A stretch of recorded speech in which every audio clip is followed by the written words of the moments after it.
Bienvenidos, bienvenidas, buenas noches. Gracias por sintonizar como cada lunes La Ley de la Selva. Ya saben, hasta las 0:30 rige el sálvese quien pueda.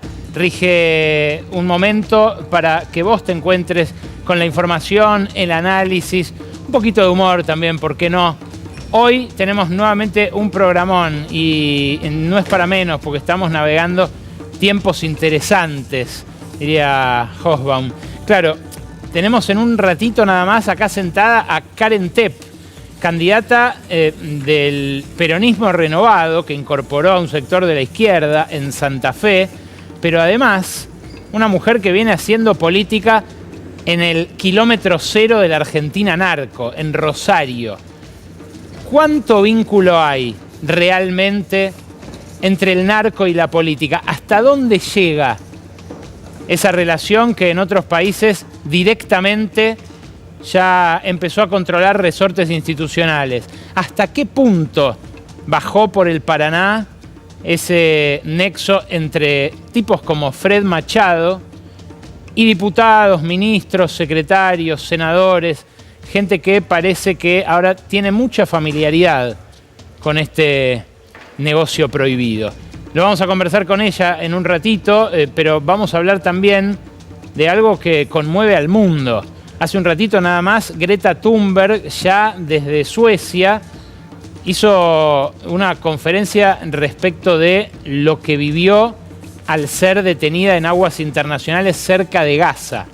Justo mañana, es 7 de octubre, se cumplen 2 años de aquel atentado terrorista de Hamás, que por más sangriento, por más sanguinario, por más inhumano que fue, nunca pensamos que iba a desatar el genocidio que luego desató Israel sobre este pequeño pedazo de territorio. Bueno, vamos a hablar con el hijo de uno de los 3 argentinos que quedan detenidos allí en Israel y que en minutos, horas, quizás un par de días, serían deportados, como ese primer contingente que incluía a la activista sueca, la joven activista sueca contra el cambio climático. A 2 años de aquel 7 de octubre fatídico, Israel va a deportar a unos 450 activistas por la paz que fueron en veleros para intentar abrir un corredor humanitario. Pero asistimos a un verdadero terremoto político en la Argentina. Tuvieron finalmente que bajar a José Luis Espert. Acá, la semana pasada, cuando recién había estallado el escándalo por la revelación en 2 diarios el domingo previo de los documentos que en la justicia norteamericana probaban un giro concreto de dinero de Fred Machado a José Luis Espert, Gaby Vulcano dijo, ¿y si se baja? Claro, venían coqueteando con esa idea incluso desde antes de que aparecieran esas pruebas, pero hay ahora un tembladeral institucional, porque no está asegurado todavía, y hoy lo va a detallar Lucía Isikoff en un ratito, no está asegurado que Santilli pueda quedar al frente de la boleta de la ultraderecha en la provincia de Buenos Aires. Claro, tuvieron que bajar a un tipo que figuraba entre los favoritos del presidente, a un tipo que además estaba al tope de la lista en el distrito más populoso del país, a un tipo que personalmente puso el presidente ahí y a un tipo que hace apenas 6 años aspiraba a ser presidente de la nación. A José Luis Espert le mostraron el facsímil del giro de este hombre con pedido de extradición de los Estados Unidos y él lo siguió negando. Le preguntaron 1 y 1000 veces por esa transferencia, por esos aviones, y él decía, no, una vez me llevaron, viste cómo es la campaña, alguien te ofrece un avión, te subís. Le mostraron que en la justicia argentina había acreditados 35 vuelos en los aviones de Fred Machado por todo el país, incluso uno que todavía tiene que justificar al exterior, que parece que fue a Perú, al mismo lugar del cual ahora extraditaron a Matías Osorio, uno de los responsables por el triple narcofemicidio que conmueve también a la opinión pública. Y él siguió diciendo que apenas lo conocía. Resultó que Fred Machado era su armador político, no solo su financista. Era el que intentó que Marcelo Longobardi fuera el candidato a vicepresidente de Espert en aquel momento y que terminó conformándose con otro periodista de derecha, menos conocido, como Luis Rosales. Claro, a Espert lo bajaron porque era demasiado obsceno, demasiado pornográfico su vínculo con el narco. Pero Milei lo sigue bancando. Esto dijo anoche, cuando ya se conocía la noticia de que Espert ya no sería más candidato y, agrego yo, ya no tendría más carrera política. Así lo bancaba, escuchá. Bueno, me parece un gesto noble el del profe Espert, a la luz de lo que está ocurriendo. El kirchnerismo montó una operación. El kirchnerismo es especialista en montar este tipo de operaciones en campaña. Esto es muy típico del socialismo del siglo XXI. La franquicia local es el kirchnerismo. Y el problema que esto estaba causando, digo, usted sabe, yo no tomo decisiones con criterios utilitaristas. O sea, se hace lo que es correcto. O sea, yo no tengo dudas sobre la honorabilidad del profe Espert. Yo no tengo dudas sobre la honorabilidad del profe Espert, dice Milei, hoy entregado a un delirio musical, a un show, una especie de orquesta sobre el Titanic, mientras su ministro de Economía pide auxilio en Washington. Bueno, dice que a la luz de lo que estaba ocurriendo, decidió aceptar que Espert no encabezara la lista. Claro, lo que estaba ocurriendo es que este fin de semana le acercaron encuestas donde perdía por 20 puntos Espert frente a Jorge Tayana, la elección de diputados en la provincia de Buenos Aires. Y no son buenas también las noticias que llegan de otros lugares, de otras provincias, donde también creían que ganaban y donde las encuestas encendieron todas las alarmas. Aún así, y saludando este gesto noble que vio en Espert, Milei dice que él no le habría pedido que renunciara. Escúchalo. Espert ha decidido apartarse del proceso electoral. Menos mal. Con todo respeto, a ver, menos mal. No, bueno, digamos, eso es... Porque si no lo ponía en la situación usted, pedírselo. Bueno, yo, digamos, yo no lo eché a Espert, ni lo hubiera echado, porque yo sé que está siendo víctima de una operación. Sí. No lo eché a Espert ni lo hubiera echado. No dudo de la honorabilidad del profe. Claro, el vínculo entre Espert y Milei, que es muy añejo, que ha tenido sus idas y vueltas, está cosido por personajes como este barbudo que ven atrás del presidente. Él se llama Francisco Oneto. Fue candidato a vicegobernador de la provincia de Buenos Aires hace apenas 2 años, detrás de Carolina Píparo, que eran ellos los que representaban a la ultraderecha en esa elección para gobernador. Pero no solo eso. Él es el abogado de Fred Machado, o sea, quien defiende al empresario que tiene pedido de extradición de los Estados Unidos ante la Corte Suprema de Justicia, que es la que tiene que definir, luego de un dictamen lapidario del procurador Eduardo Casal, que dijo, mándenlo a que lo juzguen como a su socia, que ya está presa, condenada a 16 años de prisión. Bueno, Oneto lo defiende a Fred Machado, a este señor, ahí con el pedido de extradición, pero también lo defiende a Milei en el caso Libra. Es el encargado de la estrategia judicial con la cual tanto el presidente como su hermana, la secretaria general de la presidencia, se defienden de las acusaciones de fraude que pesan sobre ellos acá en la Argentina, en paralelo al juicio que también se sigue contra ellos en Estados Unidos. Es importante esta cara, la de Francisco Oneto, para entender por qué Milei sigue bancando a Espert, porque de algún modo Oneto, Machado, Espert y Milei funcionan como piezas de un mismo dispositivo político. Claro, el que aparece ahora revalorizado como una especie de sostén de Milei de acá hasta el 26 de octubre y mucho más después de las elecciones de medio término, es Mauricio Macri. Mauricio Macri ya le dio un espaldarazo decisivo en un principio a Milei cuando, bueno, en aquel famoso pacto de Acassuso, no solo lo recibió, se fotografió con él, sino que además, bueno, le brindó su apoyo a través de la que era en aquel momento la candidata de su espacio, Patricia Bullrich. Bullrich terminó integrada a La Libertad Avanza, hoy es la principal candidata en la ciudad de Buenos Aires, la candidata a senadora por la ciudad, pero después del 26 cambia todo. Después del 26 Bullrich probablemente sea senadora. ¿Le seguirá debiendo lealtad a Spert o jugará a dos puntas?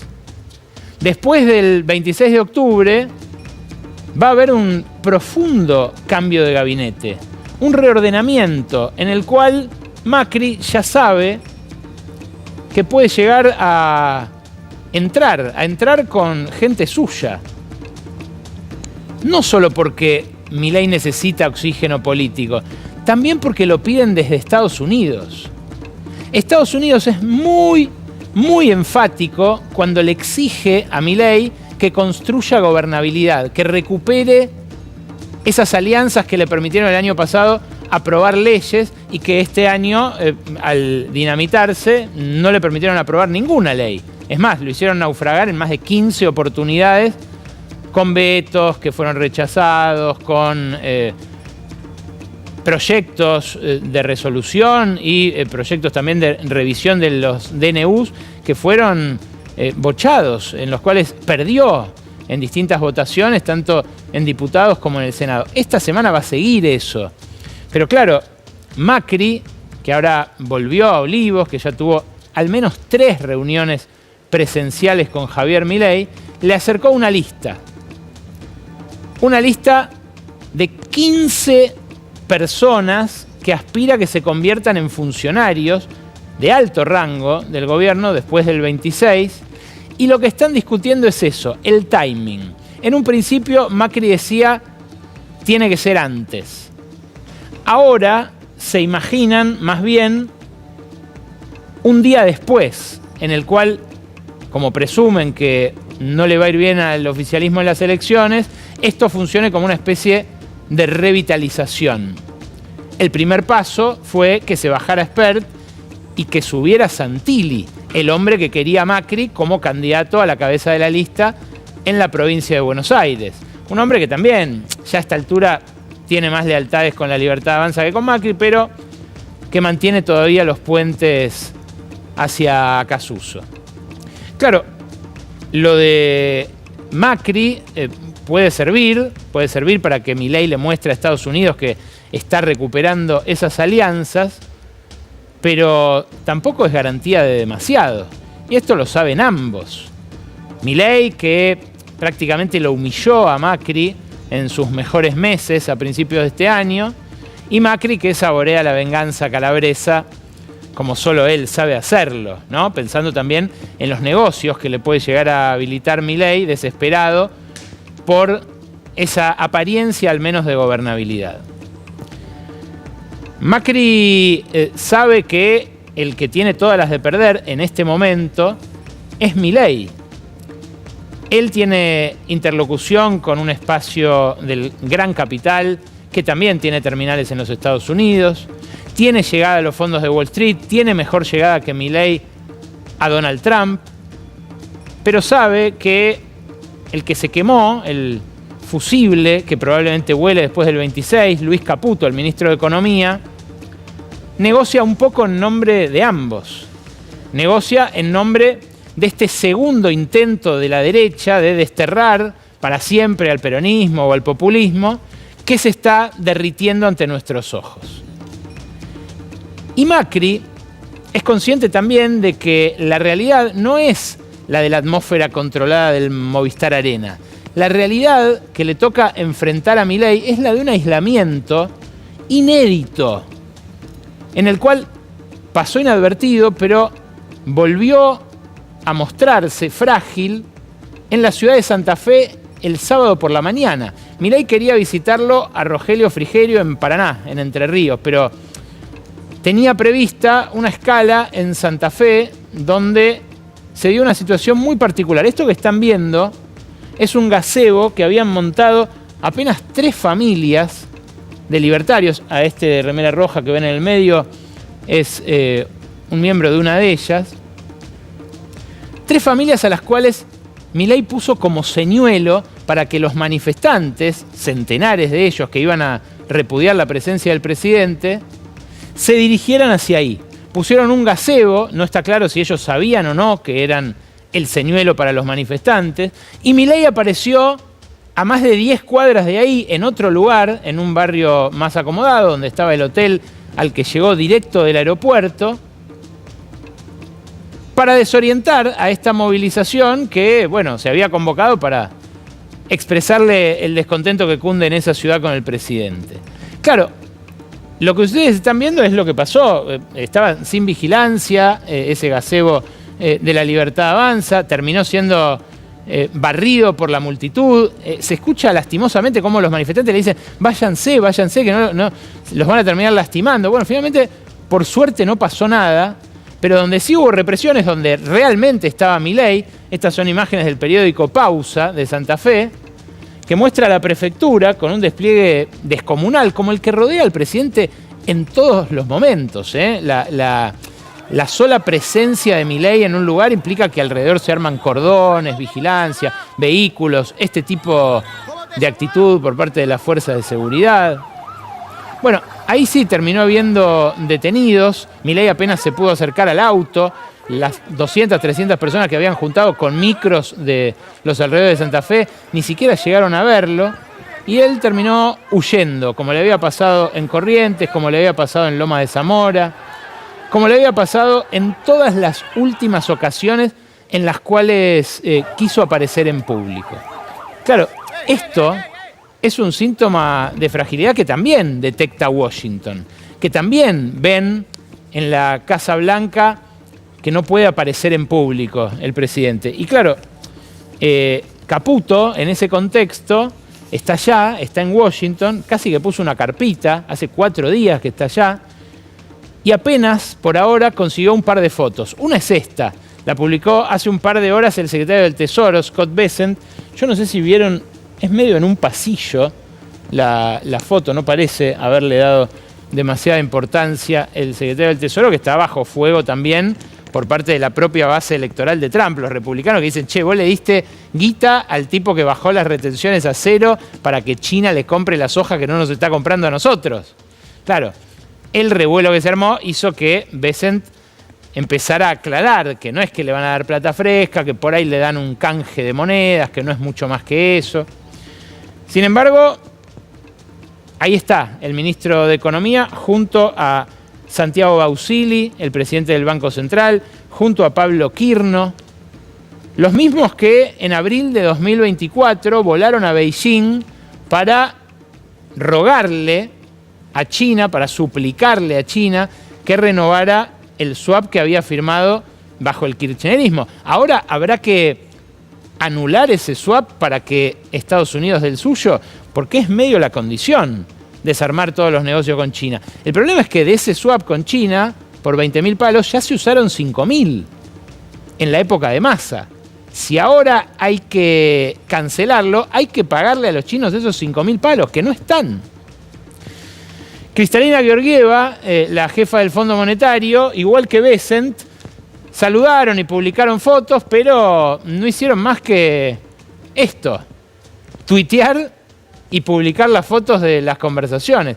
Una excelente conversación con Caputo, dice Kristalina Georgieva que tuvo, sobre las perspectivas de Argentina y sus iniciativas de reforma.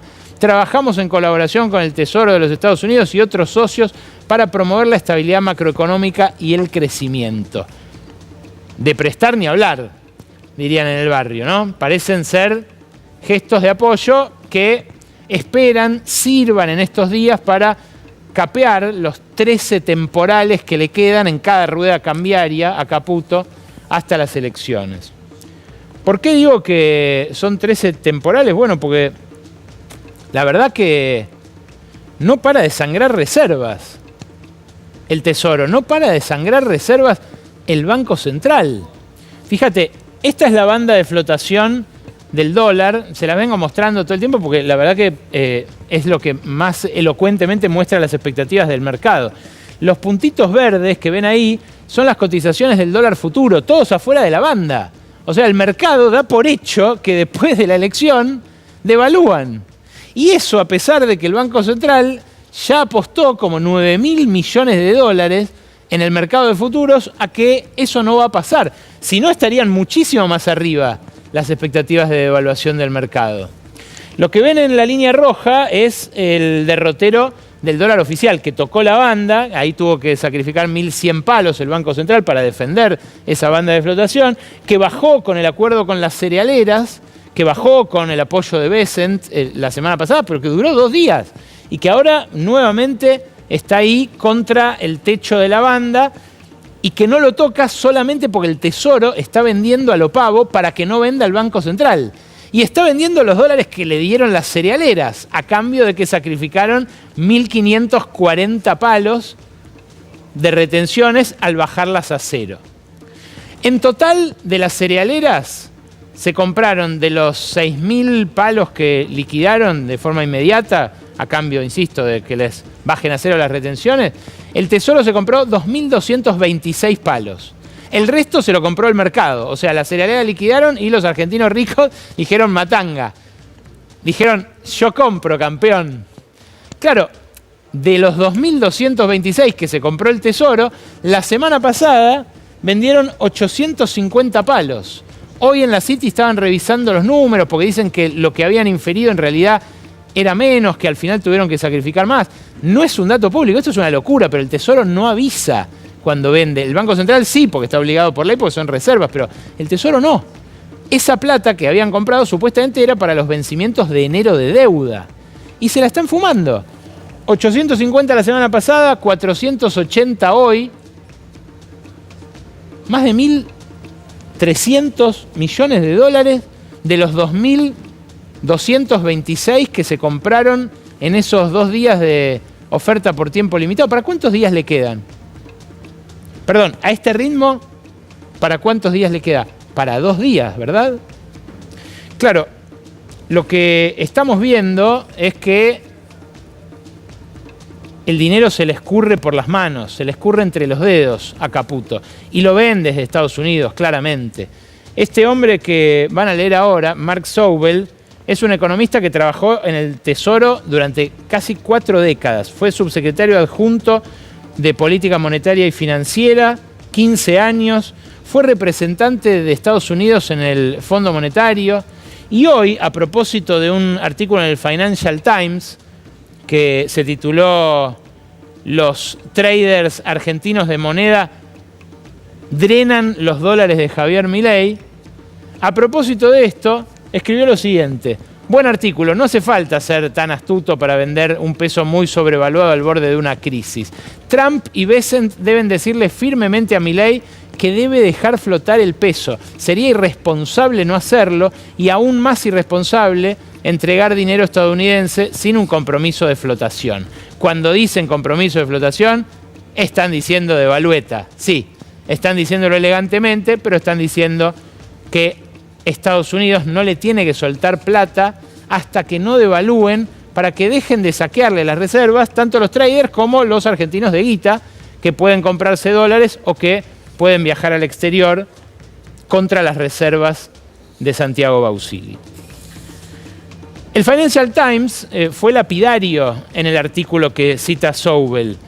Explica primero el rulo que hicieron los grandes jugadores comprando en el oficial y vendiendo en los paralelos, pero después cuenta en detalle cómo están desvalijando al Banco Central, cómo se está fugando, del mismo modo que se fugó aquel préstamo de 2018 del Fondo Monetario a Macri. Ahora la plata que le giró el Fondo Monetario en abril y la que amaga con girarle Bessent. Pero claro, advertencias como esta no caen en saco roto, están alarmando al establishment financiero estadounidense, que dice: che, ¿a quién le vas a dar guita? ¿Qué es esto que están apoyando? En el Banco Central se jactan de que los argentinos que están comprando dólares no se los están llevando de los bancos. Cancherean con que esos dólares se quedan en las cuentas de los argentinos, tanto cajas de ahorro como cuentas corrientes en dólares, y que por eso se mantienen computados dentro de las reservas del Banco Central. Harían mal en festejar demasiado esto, porque es lo mismo que pasaba en la época de Macri antes de que perdiera aquella primera vuelta de 2019. Claro, con Macri la imagen de los depósitos en dólares fue prácticamente la misma. Acá lo que ves es el incremento en 2024 de los depósitos en dólares, primero por el blanqueo, luego por la super cosecha. Llegan a ese récord de miles de millones de dólares en los bancos argentinos. Luego bajan, empiezan a bajar, la gente empieza a sacar los dólares a principios de este año y empiezan a subir nuevamente cuando en abril, con los dólares del fondo, liberan el cepo para las personas físicas. Claro, esas personas físicas están comprando dólares a lo pavo y los dejan en las cuentas, pero no sé por cuánto tiempo. Por ahora están ahí, pero ¿y si los sacan? ¿Qué pasa si los sacan? Ojo, porque lo que están festejando es que la corrida cambiaria todavía no se convirtió en corrida bancaria. Y no se convirtió en parte porque no avanzaron con la desregulación con la que quería avanzar Bausili, con la que quería avanzar también el ministro de Economía, Caputo, que era permitir préstamos en dólares al estilo de la convertibilidad. Si eso hubiese avanzado, la situación hoy sería muchísimo más grave. Por suerte no avanzaron. Por suerte los bancos hoy están a salvo de aquel descalce de monedas de finales de la convertibilidad. Los que no están a salvo son los deudores, que están hasta acá de deudas. Y esto surge de la propia información del Banco Central y se refiere tanto a la deuda promedio por persona como a la cantidad de personas endeudadas. Fíjate, esto lo publicó el Centro de Investigaciones Económicas del Banco Provincia sobre información del Banco Central. Es la deuda promedio por persona y la relación con los ingresos. Las personas endeudadas con el sistema bancario debían en enero del año pasado un promedio de 2 millones de pesos, de guita de hoy. Hoy, la persona promedio endeudada con el sistema financiero debe 3,7 millones de pesos por persona. Claro, esto engloba a todas las personas endeudadas con bancos, obviamente a la gente que debe muchísimo dinero, un préstamo hipotecario, por ejemplo, pero también a los que deben la tarjeta o un préstamo personal. Lo que refleja este gráfico es que la deuda funcionó como un pulmotor del consumo durante todo este año de ingresos planchados. Y fíjate cómo se nota en relación a los ingresos que en relación con el salario mediano o el salario promedio, cada persona tenía deudas equivalentes a 2 salarios a principios del año pasado y hoy tiene deuda por el equivalente a 3 salarios. Es la línea roja la que tiene justamente de este lado su escala. 3 salarios es lo que debe en promedio cada uno de los endeudados con el sistema financiero. Mirá el gráfico siguiente y vas a ver cómo aumentó la cantidad de gente endeudada por más de 200.000 pesos de hoy. Toda esta guita está puesta a pesos constantes de hoy. A principios del año pasado eran 10 millones de personas. Esa cantidad de gente empezó a aumentar durante la primera mitad del año pasado, luego cayó, pero a partir de esa caída de mitad del año pasado no paró de subir.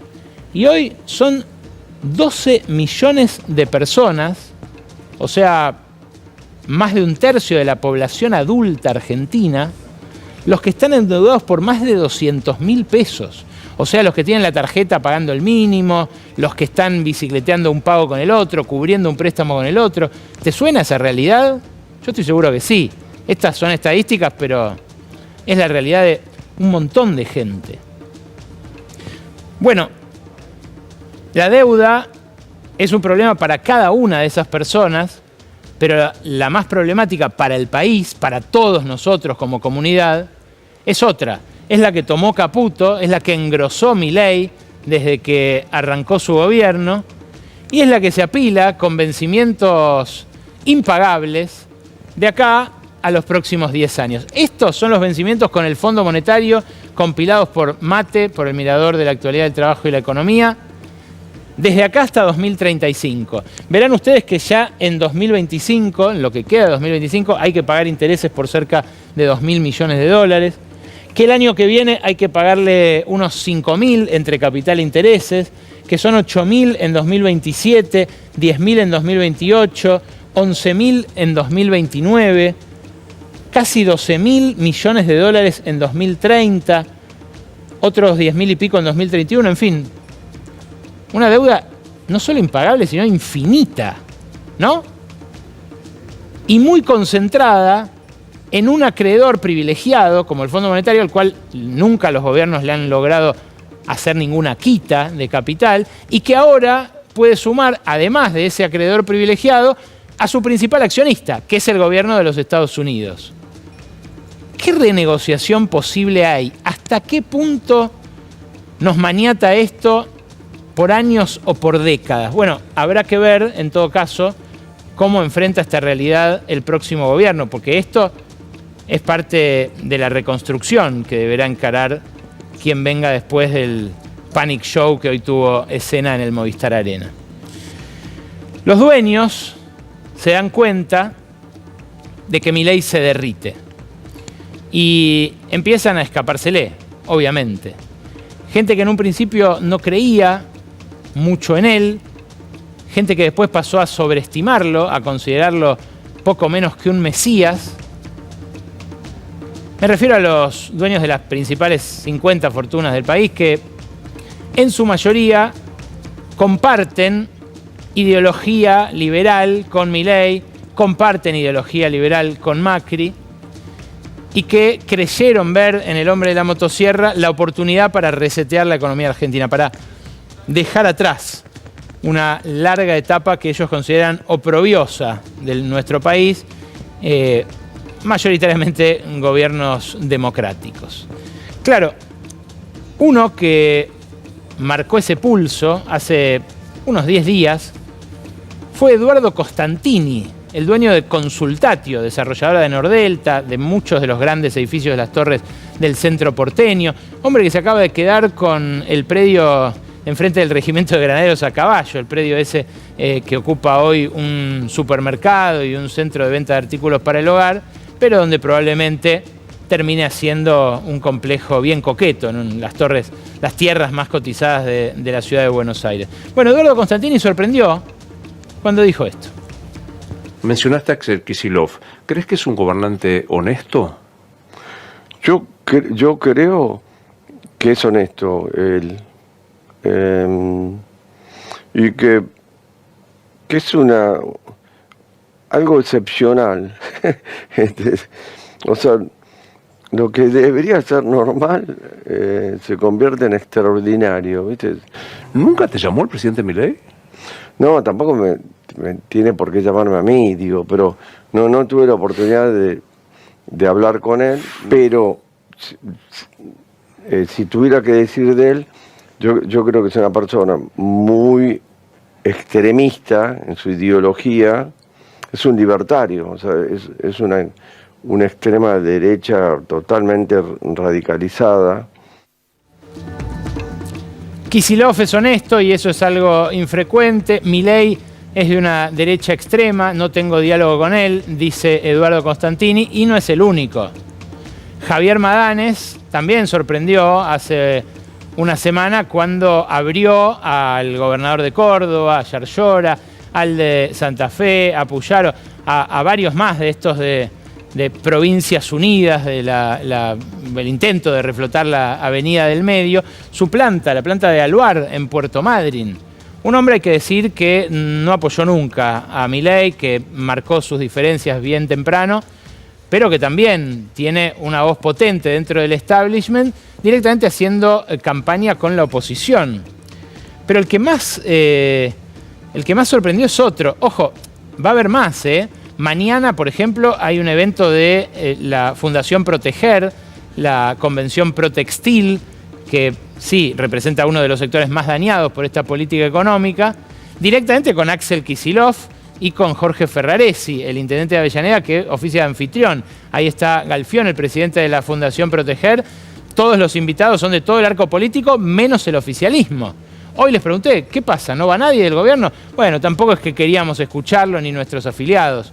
Dicen en Proteger que se sienten muy agredidos por la cantidad de cierres que está habiendo de empresas confeccionistas, de hilanderías y demás. Claro, hay un triángulo, yo no sé si de hierro, cómo llamarlo, porque son empresarios muy diversificados en sus sectores, un triángulo que sostuvo a Milei como nadie en el gran empresariado. Uno es el que lo crió desde chiquito, ¿no? Que lo tuvo como empleado más de 15 años, que es Eduardo Ornequian, el dueño de los aeropuertos, el zar de Aeropuertos Argentina 2000. Otro es Eduardo Elstein, que lo cobijó en su hotel durante medio 2023, que lo tuvo ahí en el Hotel Sheraton Libertador, mientras lo adoctrinaban distintos entrenadores que venían a acercársele a un Milei en el cual al principio no confiaba el establishment. Y el otro es Paolo Rocca. Y la palabra de Paolo Rocca retumbó fuerte en estas últimas horas porque el martes pasado, de incógnito, apareció en la Facultad de Ingeniería. Le respondió preguntas a unos 200 alumnos, obviamente muy sorprendidos por la presencia del segundo tipo más rico de la Argentina, pero se despachó con un par de definiciones en las cuales tomó distancia fatalmente de Milei. Ahí se lo ve a Rocca sentado en el piso como cualquier estudiante en un teórico,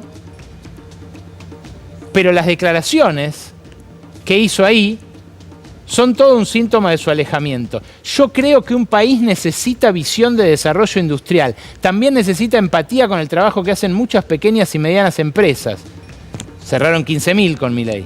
Que hoy son nuestros proveedores o nuestros clientes y que también tienen que transformar sus empresas, modernizar, introducir tecnología avanzada. Ahora, para poder fortalecer una estructura industrial hace falta diálogo, hace falta un entendimiento. De vuelta, dos cosas que no tiene Milei, ni política industrial, ni diálogo y entendimiento con ningún sector. Y fíjense esta, además del simbolismo de estar en una universidad pública, Rocca dijo: Techint es un talento que tiene sus raíces en la Argentina. No es que lo construimos con marcianos.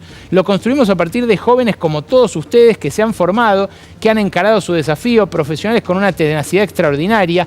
Cada año mucha gente de la UBA, que es una fuente de talento. Bueno, la UBA, como todas las universidades públicas, está en pie de lucha para poder seguir dando estos teóricos, para poder seguir funcionando.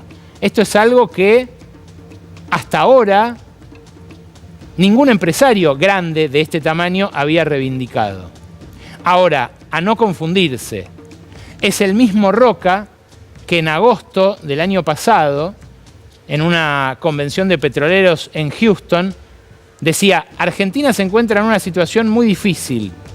En lo personal, creo que el programa será exitoso. La Argentina necesita esto. Es muy importante para abrir nuevas oportunidades. Y luego, probablemente fuimos demasiado optimistas con Milei al pensar que esto podría hacerse en el corto plazo, pero tenemos mucha esperanza en el nuevo presidente. Tal vez estamos, lean esto, escuchen esto, tal vez estamos frente al inicio de un nuevo ciclo para el país. Cuando empezó este gobierno era más optimista todavía Rocca, era más mileísta todavía. Esto que les voy a leer es lo que dijo en un encuentro que no se televisó, que no fue abierto al público, pero que yo recojo en mi libro porque tengo la grabación. Fue ante más de un centenar de ingenieros y de jerárquicos de Techint que Paolo Rocca reúne todos los fines de año para las fiestas. Él en aquel momento dijo esto: se dio un proceso democrático, transparente, que refleja el cansancio y el hartazgo de la sociedad con una situación económica insostenible, con una degradación institucional que afecta a todas las áreas del quehacer público, una hipertrofia del Estado que ha tenido injerencia en toda la estructura privada, no solo negocios, sino también personas. Y sigue: Yo personalmente comparto la esperanza que este cambio está generando. No sabemos si tendremos la capacidad de trabajar para que esto sea una vuelta a una senda de desarrollo sostenible en el tiempo, pero sabemos que lo que había no se podía sostener. Y ese fue el mensaje que llegó de todo el país. En este contexto tenemos que comprometer, y vean bien esto, la capacidad y la fuerza del grupo, de todos nosotros, para trabajar para que esto sea un cambio exitoso. El país que quieren los dueños es el país que prometió y que empezó a moldear Milei a lo bruto con la motosierra. Pero los dueños se dieron cuenta en las elecciones del 7 de septiembre en la provincia de Buenos Aires que Milei se derrite. Lo ratifican cada vez que intenta aparecer en público y lo corren, como en la ciudad de Santa Fe. Ahora huyen de un Milei derretido y tratan de erigir una oposición que les resulte cómoda. Difícilmente puedan digitarlo con tanta precisión, porque lo que está ocurriendo en este momento en la política argentina es un terremoto. Y en los terremotos ni siquiera los dueños pisan sobre seguro.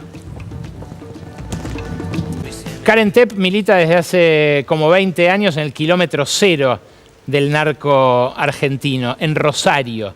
Ahora se postula como diputada en primer término por Santa Fe para el Congreso Nacional. Bienvenida, gracias por venir, Karen. No, por favor, muchas gracias a vos, Ale. Bueno, estamos azorados ante algo que una semana atrás algunos empezábamos a prever, pero que el sistema político no creía posible. Se bajó Spert. Sí. ¿Cuán profundos son los vínculos del narco con la política hoy en la Argentina?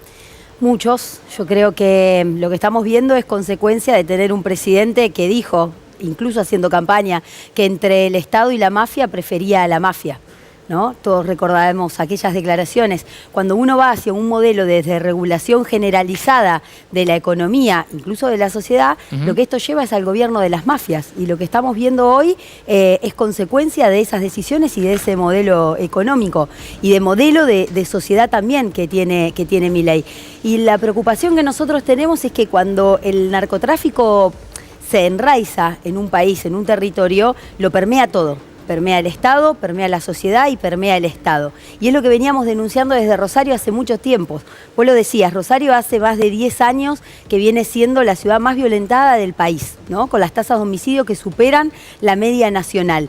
Y cuando eso pasaba, cuando esto empezó a pasar, nosotros en Rosario, claro, el primer lugar fueron los barrios populares, ¿no? Y el registro de los gobiernos en aquel momento es que era un ajuste de cuentas, que no había que preocuparse el resto de la ciudad porque era un problema de los barrios populares. Claro, pero mientras tanto florecían las torres en la costanera. Exactamente, cuando nosotros decíamos, esto no es un problema de los barrios populares, esto es un problema de toda la ciudad, acá hay dos caras de una misma moneda, la violencia, narco y la disputa en el territorio de los barrios populares, pero el lavado de activos que lo vamos viendo en la economía y el desarrollo, por ejemplo, de las grandes torres inmobiliarias, donde ahí también tuvo que ver una política municipal de desregulación del suelo, que fue la primera que denunciamos en aquel momento como movimientos sociales.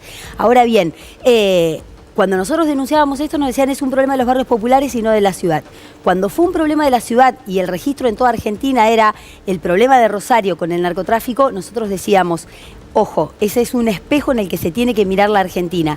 En todos los países de América Latina, Colombia, México, siempre las bandas enraizan primero en las segundas, terceras ciudades del país y luego se expande. Es un problema de toda la Argentina y es una tarea de todas las generaciones políticas futuras de todos los partidos políticos democráticos en este país y en este continente, tener un plan serio de respuesta, una política integral de abordaje de este tema. ¿Qué puede querer, ahora tenemos que ir a la tanda y después vamos a seguir con temas más políticos, pero qué puede querer un narco de un político? ¿Por qué puede darle aviones, cientos de miles, quizás millones de dólares a un tipo como Spert? Bueno, influencia sin lugar a dudas, pero vamos a ver lo que hizo Spert los últimos meses. En junio de este año presentaba en el Congreso de la Nación un proyecto junto con el titular del ARCA que tenía que ver con el principio de inocencia fiscal. Digamos, que justamente lo que buscaba era decir que ningún futuro gobierno te pueda a vos perseguir por tu patrimonio pasado. Digamos, flexibilizar los controles y de alguna manera sobre los delitos tributarios y fiscales. a ver, lo que hizo Milei con la UIF cuando asumió, una resolución en la cual a la UIF le impide poder ser querellantes en causas contra el lavado de activos y corrupción. También, de alguna manera, elevando los montos a partir de los cuales se investigan las detecciones sospechosas. Digo, esas son las políticas de un modelo en el cual la desaparición del Estado es el gobierno de las mafias. El lugar que deja el Estado lo ocupan las mafias. Esto es lo que venimos denunciando nosotros en los barrios desde hace años y que hoy también aparece con mucha fuerza en el conurbano bonaerense. Digamos, cuando el Estado desaparece en la política de contención, de acompañamiento, ese vacío lo cubre alguien. Y son las bandas narcocriminales. Bueno, el caso de Matías Osorio, deportado de Perú, es elocuente, ¿no? Porque un pibe que tenía laburo acá, que se hace echar del laburo, lo estafan con Libra, se mete a trader, se queda sin guita, termina como sicario de los narcos.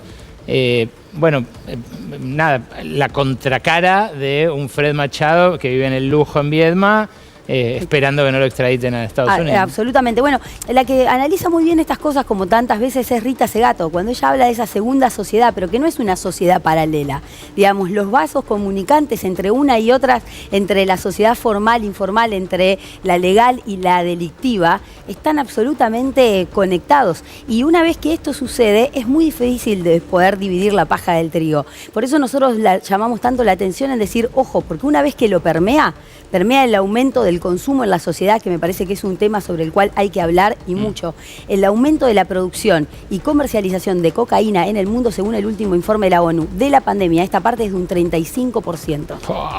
Bueno, vamos a hablar de esto. Y tengo mucho más para decirte, pero sí, tenemos que ir a la tanda, por lo que te veo. De esto y de mucho más después de estos avisos, que hay un montón porque se suma lo electoral, pero van a ser unos pocos minutitos. Luego, quédate, porque está acá el hijo de uno de los argentinos detenidos en Israel, que formaba parte de la flotilla global que pretendía abrir un corredor humanitario hacia Gaza, justo a 2 años de aquel atentado terrorista de Hamás, de aquella masacre injustificable. Tener que hablar de esto es especialmente doloroso. Lo vamos a hacer porque hasta las 0:30 rige la ley de la selva.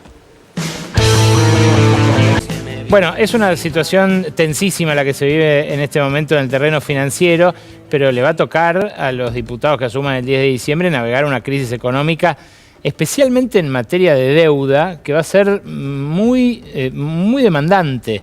¿Qué pensás de eso y qué crees que puede llegar a pasar desde el Congreso para poner en caja ese asunto, Karen? Mira, yo creo, Ale, que los que venimos con una nueva impronta tenemos que animarnos a plantear cosas nuevas. Yo creo que cualquier deuda en Argentina en adelante ya ni siquiera basta con que la discuta solo el Congreso. Digamos, el próximo presidente que quiera tomar deuda tiene que convocar a un referéndum vinculante. Hay que poder consultarle a la sociedad si está de acuerdo o no con endeudar a generaciones futuras. O sea, venimos de presidentes que cada 4 años interrumpen los intentos de ciclo de crecimiento y de desarrollo, endeudan a generaciones futuras sin ningún tipo de consecuencias. Y imaginémonos qué hubiese pasado si Macri hubiese hecho una consulta popular vinculante, un referéndum, para ver si volvíamos al Fondo Monetario Internacional o no. Claro, lo que pasa si es que Alberto Fernández en la renegociación hubiese puesto a consideración de la ciudadanía. Digamos, a mí me parece que ya ni siquiera basta con que sea una discusión solo del Congreso, por más que estamos con un presidente que también está violando la ley actual de la última renegociación, que obligaba explícitamente a que sea tratado por el Congreso, lo cual deja esto en un margen de una deuda totalmente ilegítima, la última renegociación. Pero, digo, al margen de lo que pueda llegar a tomarse de deuda en el futuro, hay una discusión que... Claro, hoy ya a todas luces se ve que hay una montaña de vencimientos por delante y no hay dólares para pagar eso. Exactamente.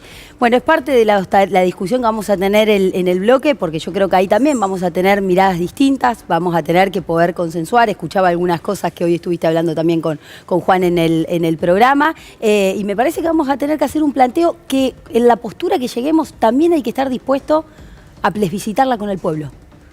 Digamos, hay que animarse a darle participación a la sociedad argentina en esta discusión. No puede quedar cerrada solo a la política. Hay una discusión que toca de cerca a tu provincia, a la provincia de Santa Fe, que es la de las retenciones y bueno, en todo caso, lo que acaba de pasar con las cerealeras. El gobierno bajó a cero, en 2 días cubrieron el cupo esos grandes acopios y los productores quedaron colgados del pincel. ¿Qué crees que sienten y hasta qué punto están revisando su voto históricamente antiperonista en algunos sectores? Mirá, claramente se sienten estafados, digamos, porque cuando salió la medida de Milei, anunciada por Caputo, hasta el 31 de octubre, quienes conocemos más o menos el sector sabíamos que era una medida de que al pequeño y mediano productor no lo beneficiaba porque ya había vendido, ya había liquidado, ¿no? Sí, a lo sumo era una medida que podía llegar a ser para los grandes productores y para las grandes cerealeras, para las cerealeras. Ahora bien, nadie imaginaba que en 48 horas iban a dejar los dedos marcados de esa manera y que sea tan obsceno la transferencia de los recursos. ¿Se sienten estafados? ¿Se sienten indignados? Yo creo que hoy están más cerca de generar un movimiento de indignados, de no ir a votar para no respaldar a este gobierno, que seguir confiando que esto puede volver a cambiar. Ya es como un intento muy obsceno el que hizo el presidente en la última jugada. Entonces, por lo cual me parece que ahí perdió el crédito. Pero ahí y es desde donde, nuestro campo, a ver, ahí es donde intenta abrevar el espacio de Puyaro, de Yarlora y demás, ¿no? Sí, bueno, pero a ver, Puyaro está demostrado de que es Milei en la provincia de Santa Fe. Su candidata, la vicegobernadora, es la titular del PRO en la provincia de Santa Fe, y si faltaba algo era que Santilli termine siendo quien encabece la lista en provincia de Buenos Aires para que se vuelvan a sentar Milei y Macri, y el gobierno de Milei empezar a estar mucho más condicionado por Macri en el futuro con una incidencia del PRO. Con lo cual ahí lo ha dicho el propio Milei en las declaraciones públicas de ayer, él ve como aliados de su gobierno a los futuros legisladores que ingresen por Provincias Unidas y a los gobernadores de Provincias Unidas para llevar adelante la agenda que tiene en el futuro del Congreso, la discusión de la reforma previsional, de la reforma laboral, digamos. Yo creo que está claro que estamos en manos de dirigentes y particularmente un presidente que no conoce cómo vivimos en el interior del país.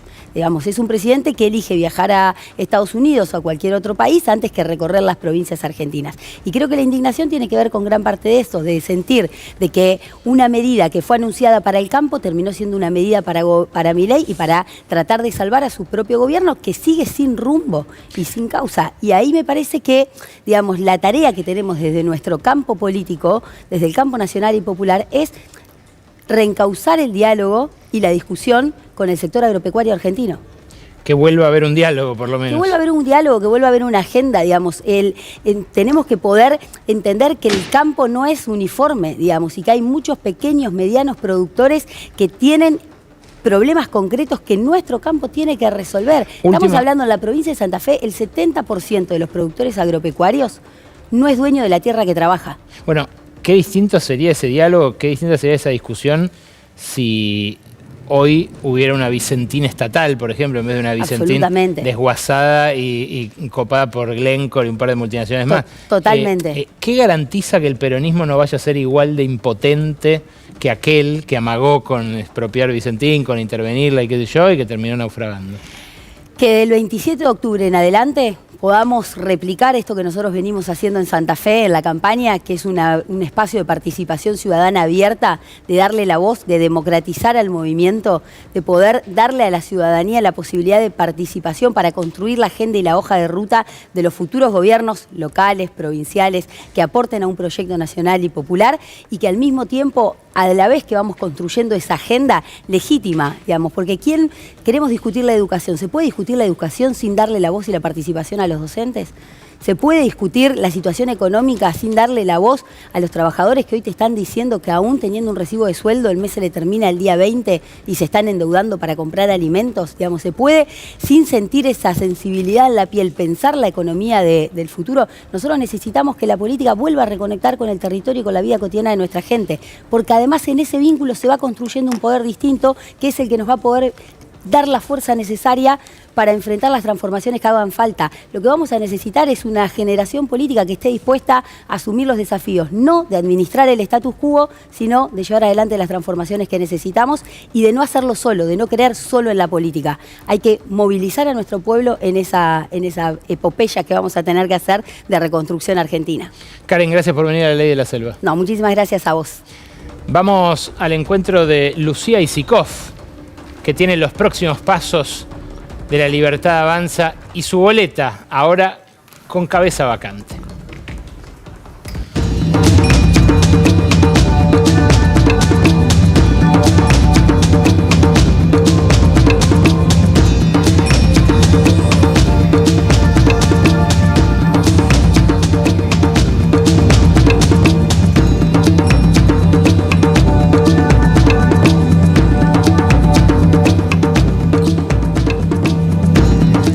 Santilli está contento, Lu, pero ¿lo van a dejar tapar los afiches como en esta barrida que hicieron? Bienvenida, buenas noches. Buenas noches, Ale. Lo están intentando. Lo logró Diego Santilli. Podemos empezar por ahí porque viene insistiendo y viene luchando hace cuánto para ser el candidato de la unidad entre La Libertad Avanza y lo que queda del PRO. Hace un montón lo habían cambiado por Espert y finalmente logra su cometido. No en el mejor contexto, no en el contexto que esperaba, pero igual está contento, porque con Espert todavía ahí viendo qué hacer, llorando en cámara el fin de semana, Santilli ya se estaba subiendo, ya se estaba poniendo al hombro la campaña, estaba preparado para agarrar la papa caliente y así, bueno, así está el ánimo de Santilli ahora. ¿Y ahora qué, Lu? ¿Y ahora qué? Bueno, dos pedidos muy concretos sale de La Libertad Avanza a la justicia electoral, que es quien tiene que definir. Primer pedido, cambiar a Espert por Santilli. Que el primer candidato sea Santilli. Ahora te hago doble clic y te explico la polémica que hay con eso. Y segundo pedido, el más importante me parece a mí, que va en línea con el primero, reimprimir las boletas. Porque por más que yo diga, bueno, el primer candidato es Santilli, si vos, el bonaerense, tiene que ir y votar a la boleta que todavía tiene Espert, es un poco confuso. Bueno, pedido poner a Santilli. ¿Cuál era el orden de la boleta? Vos, la boleta que tenés hoy impresa, lo tenés a Espert y a Karen Reinhardt. La de Brigada en la Cola. boleta, exactamente. La de Brigada Cola. Bueno, no la quieren a Karen encabezando, no creen que esté a la altura de la batalla épica, el momento que tienen que dar. A mí me gustaba. ¿Les parece? Ah, bueno, pero o sea, consideran... sobre todo tronco, el tronco original, no el de Fantino. Consideran que en este momento no es Karen, pobre, la indicada para dar la batalla, sino Santilli. Entonces, ¿qué es lo que pasa ahí? Vos decís, bueno, la que queda es la que estaba abajo. Ellos se agarran, toman una decisión política, ¿vale? Obviamente que es política porque es una decisión poner a Santilli primero y se quieren amparar en una cuestión legal, electoral. Vos tenés al Código Nacional Electoral que está modificado por la Ley de Paridad de Género. Y en su artículo 7 dice algo que tiene sentido, que es que ante el renunciamiento, la muerte o la incapacidad de un candidato... Sí. Lo ponen al del mismo género que siga en la lista. Ajá. Eso está clarísimo. Ahora, hay una objeción ahí, porque vos decís, ¿esto vale para el primer candidato o es para cualquier otro? Porque el primer candidato no te rompe la paridad de género. Digo, vos sacaste al primer candidato varón y te queda mujer, varón, mujer, varón, mujer, varón. Si esto te pasa en la mitad de la lista, tenés un problema, entonces tenés que hacer un enroque, claro, efectivamente, para que haya una paridad de género. Con el primero no, entonces tenés a buena parte de la oposición diciéndole a la justicia electoral, lo tuiteó Marilena Galmarini hace un rato, por ejemplo, diciéndole, che, no, esto, o sea, la candidata, ya se oficializaron las listas, ellos ya pusieron a su candidata es Karen Reinhardt, tiene que ir ella arriba. Pará, ¿y quién define, Lu? Bueno, tiene que definir la justicia electoral. ¿Esta noche hubo novedades? Lo escuché a Dugan que decía que había una cinta. Sí. Mira, le toca al juez Alejo Ramos Padilla, juzgado número 1 de La Plata, definir juez electoral. ¿Qué hizo?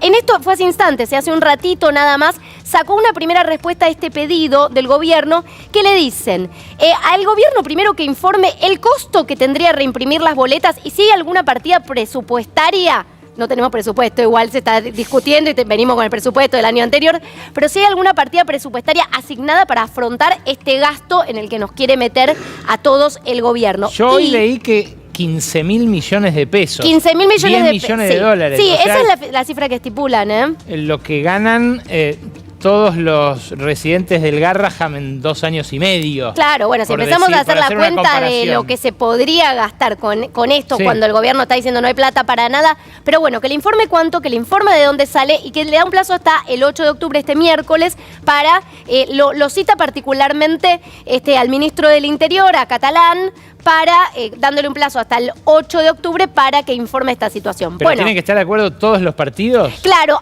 tiene que hace una convocatoria más amplia a distintos partidos para que todos den su mirada respecto a esta situación tan excepcional. Y te digo unos antecedentes, ¿sale? Porque antecedentes de si se reimprimen o no las boletas y qué pasa con el número 1. Tenés un antecedente muy claro que es el de Fernando Niembro, 2015, donde se baja también por un hecho de corrupción, se baja en plena campaña. ¿Quién queda? Primera, Los Penato, que era su segunda. Sí, me acuerdo. Bueno, ahí no. Y después tenés otros casos de reimpresión de boletas y ahora vamos a ese punto. 2019, por ejemplo, Pechi Quiroga, que era candidato de Juntos por el Cambio en Neuquén a senador, muere en la campaña 15 días antes de la elección y no llegan a reimprimir las boletas. Como ese hay muchos casos donde no se pudieron reimprimir, Capitanich también, 2023, cuando tuvo a Sena y Acuña como candidatos, ¿te acordás? En el medio del asesinato de Cecilia, los baja como candidatos, metidos en este caso tan horrendo en su provincia. Los baja como candidatos, pero no llegaron a reimprimir las boletas tampoco y la gente tuvo que ir a votar con esa boleta. Pero ahora hay más o menos la mitad de las boletas impresas. Mira, estaban diciendo hoy ya el 80%, ni siquiera la mitad. Ahora la vas a ver, mira, las estás viendo acá.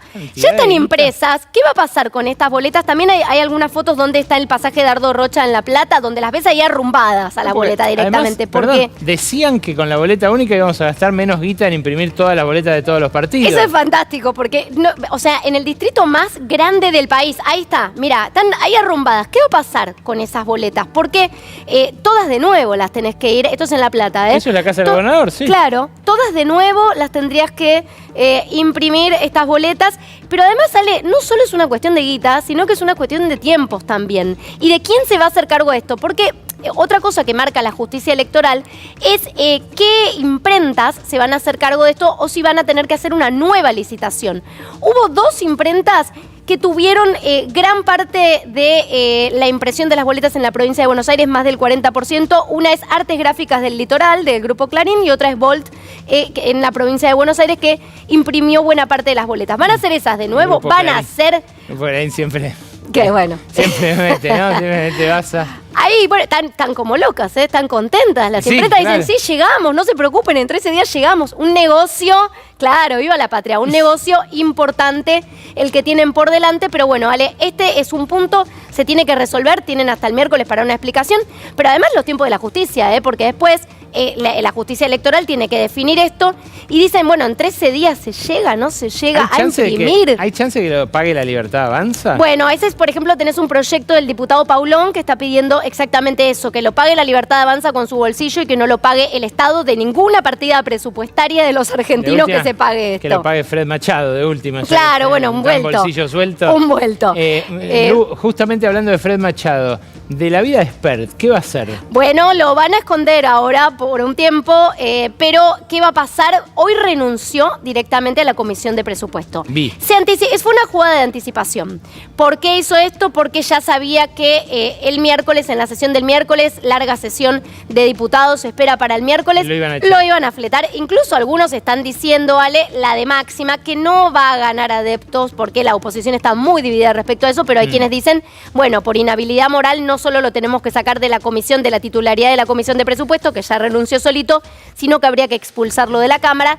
Es un debate, puede sentar, dicen algunos, un precedente peligroso porque recién está empezando, ¿no? En la Argentina esta causa. Hay que ver cómo impacta en Spert. Pero bueno, hay proyecto presentado. De hecho, Facundo Manes ha presentado un proyecto. Hay que ver, yo creo que va a ser por ahora más para el show, pero para mantenerlo presente a Spert en esta campaña donde Santilli lo quiere dejar en el olvido. Pero bueno, hay una oposición que se lo va a recordar esto hasta el 26 de octubre y una candidatura de Santilli que él está muy contento, pero genera también ruido en La Libertad Avanza. Ya profundizaremos en eso. Es Lu Baisikov con toda esta información. Gracias, Lu. Ustedes atentos, un poquito de humor, mayonesa y vamos a la última nota.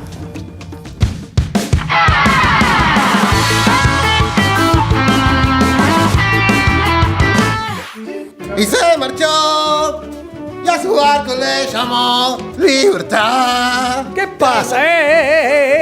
¿Estás cantando por la flotilla que llevó ayuda humanitaria a Gaza o por Spert? ¡Spert se bajó! Sí, claro, pero Spert no se va en barco, se va en narco, en avión narco. No entiendo. Bueno. Dio un paso al costado por la patria. ¿Por qué patria? Y supongo que por Guatemala, que es de donde salieron las 200 lucas gringas. ¡Ah! Tuvo que hacerlo por Guatemala, porque si no, era Guatepeor. ¡Entiendo!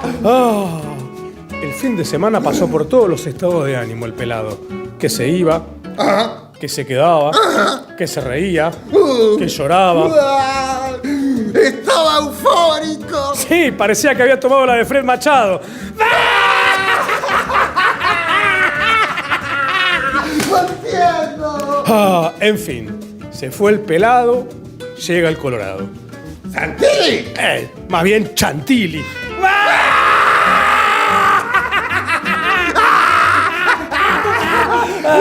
¡No entiendo! Mirá, qué renovación, al final, Sí. Bullrich en la ciudad, Santilli en la provincia. ¡Vamos a acabar con la casta! Me parece que la casta acabó adentro de las listas de La Libertad Avanza.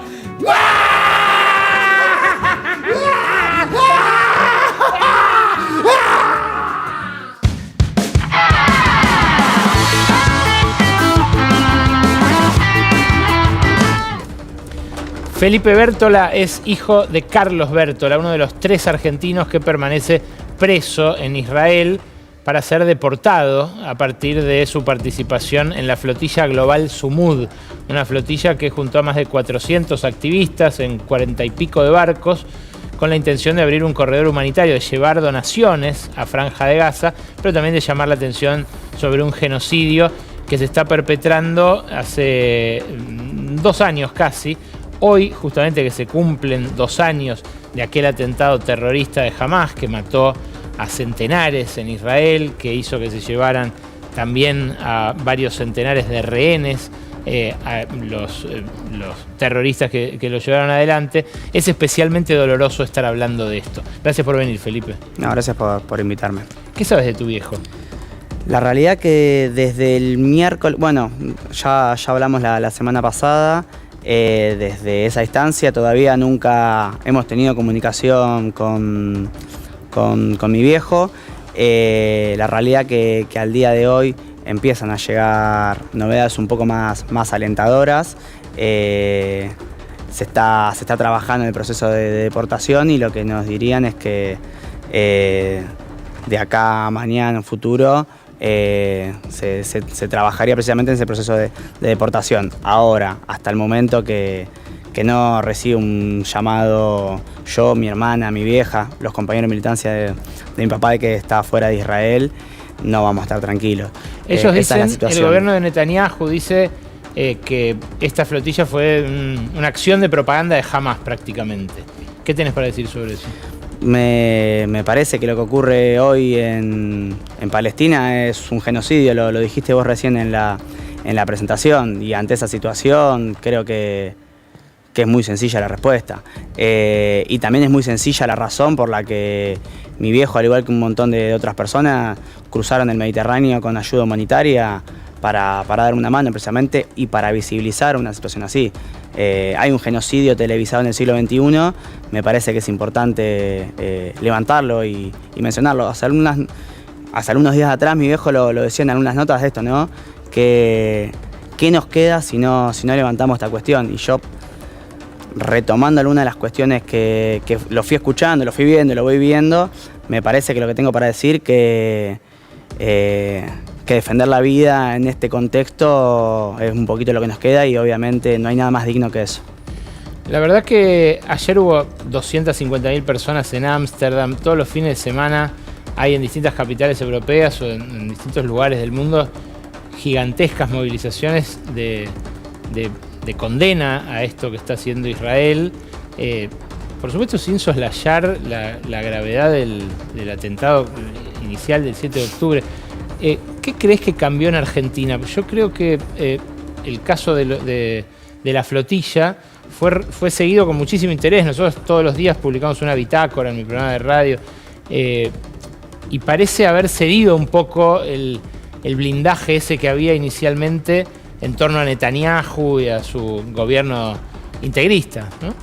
Bueno, hoy al mediodía hicimos te lo contesto con esto, hoy al mediodía hicimos una conferencia de prensa a los familiares y tuvimos un apoyo muy amplio verdaderamente por parte de organismos de derechos humanos. De hecho, tuvimos la suerte de que nos estuvo acompañando Carmen Arias, presidenta de Madre Plaza de Mayo, madres, abuelas, hijos, distintos organismos y un gran arco político, por un lado obviamente solidarizándose y pidiendo la liberación de Carlos Cajote Bertola, mi viejo, Celeste Fierro y Ezequiel Pericini, y al mismo tiempo obviamente diciendo, che, bueno, en esto que decías, ¿qué cambió? Bueno, pongamos los ojos en Gaza, que en este contexto está ocurriendo un genocidio, y me parece que es eso. Genocidio daña a la humanidad, entonces es lo que quizás debemos ponernos a discutir seriamente. Me parece que lo que empieza a cambiar un poco es eso, y obviamente la situación de cómo detienen a los argentinos también toca un poco más cercano, ¿no? Mi viejo era el capitán, o es el capitán de la embarcación Estrella Manuel, que tenía 12 tripulantes y llevaba alimento y medicina. Llevaba alimento, fórmula para bebés y medicina. De hecho, era una embarcación pesquera que tenía una recámara grande, anteriormente obviamente para la pesca, que estaba repleta. Y lo que frenaron interceptándolos en aguas internacionales llegando a Gaza era precisamente eso, medicamento y comida en un contexto donde no solamente se sufre un genocidio, sino también un bloqueo, exactamente. Una hambruna, o sea, un crimen de guerra, algo que la ONU condenó abiertamente, que los países más poderosos del mundo, salvo Estados Unidos, ya están todos de acuerdo en que hay que detener de inmediato. ¿Sabes qué se hizo de esa ayuda que llevaban los 44 veleros? No tengo ni idea. Yo también, esto que te venía diciendo, la información, por lo menos yo no tuve información directa con mi viejo de miércoles hasta acá, menos me parece voy a tener información de qué es lo que se hizo con las embarcaciones. Pero no sabes qué fue de los barcos siquiera, porque en un momento decían que los iban a hundir. Yo después vi imágenes de cuando los abordaron y dio la impresión de que la intención era remolcarlos, ¿no? No sé, porque yo de hecho la última comunicación que tengo con él es un mensaje de WhatsApp que manda, un mensaje y una foto que manda al grupo de la familia con su pasaporte y un blister de pastillas que él tiene que tomar cada 12 horas porque además sufre una condición de salud que tuvo una trombosis y se encuentra anticoagulado, así que tiene que tener su medicamento encima. Lo último que supe es eso. Después no tuve mayor nivel de información sobre su paradero hasta que me fui enterando que estaba en la cárcel esta en el desierto cercana a Egipto. Menos sé qué ocurrió con los barcos. A Greta Thunberg junto a un primer contingente de 100 y pico de activistas los deportaron ayer. Sí, los deportaron, creo que llegaron hoy a Grecia, si no me equivoco. Y antes ya habían deportado también a un grupo anteriormente a Turquía, que eran principalmente italianos y turcos. ¿Y a ellos, a los argentinos, sabés qué les ofrecen o qué les harían? Lo que entiendo y lo que nos han comentado es que es esto, es el proceso de deportación que tendría que ser de acá a mañana y las próximas instancias, al igual que de los países de América Latina que también falta un contingente grande. Hay varios brasileños, ¿no? Hay brasileños, colombianos, uruguayos. Y después también es eso, me parece, que hay de alguna manera un continente, una América Latina solidaria, ¿no? Y va marcado en eso. Mi viejo no llega de casualidad a esa flotilla, ni le aparece hoy el interés por ir a ayudar a Palestina. No, pero son los únicos que tienen un presidente que se saca selfies con Netanyahu, ¿no? Eso es así, sí. Pero bueno, la realidad es que hoy lo que entendemos es que se debería llevar adelante el proceso de deportación. De hecho, es esto. Es lo que nos han informado. La realidad es que, como te decía, hasta que no esté en Argentina, no nos vamos a quedar tranquilos de ninguna manera. Ojalá sea pronto, Felipe. Gracias por venir, gracias por el testimonio y bueno, que sea la paz. Muchas gracias. Con ustedes nos reencontramos el lunes próximo, aquí a las 23 y hasta las 0:30, como cada lunes aquí en la pantalla de C5N, en esto, La Ley de la Selva. Chao. Dejé de sostener el techo y se me vino encima.